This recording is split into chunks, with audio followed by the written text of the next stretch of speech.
এটা না মেলাইন থেকে তো পিকনিক খাওয়া হয়নি, একদিন পিকনিক খাওয়া হোক। ঠিক কথাই কইছো, একটা পিকনিকের ব্যবস্থা করা হোক।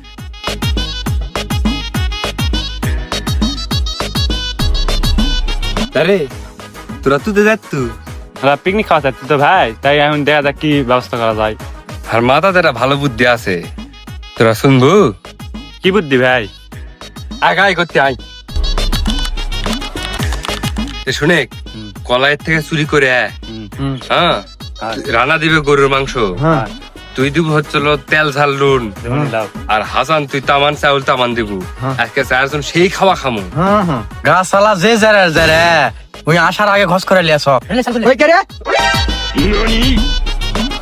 এ থাম থাম, কেউ লড়বো না, ওই ধরে থাক। ওরা তো দৌড় মারলো, হারা কি করবো? তোকে এই জন্যই মানুষ গেরা কয়, চ আমরাও দৌড় মারমু। পিকনিক খাবা দেওয়া গেছে, এখন কি হবে? আমি কি করবো এখন? ওই থাম থাম, কে রে? আর কলা চুরি করে ফেলছি কে? এখন তোর কি হবে নি? ভাই আমি তো তাই না ভাই, ওরা ক্লিয়ার চোরের সাথে আলছি ভাই। এইবার কার মনে মাফ করে দিনু, এর পরের বার যদি আর কোনোদিন দেখে আমার বাগানের আশপাশে এই একটা পুটা ঘুমিয়ে রেখে আচ্ছা ভাই।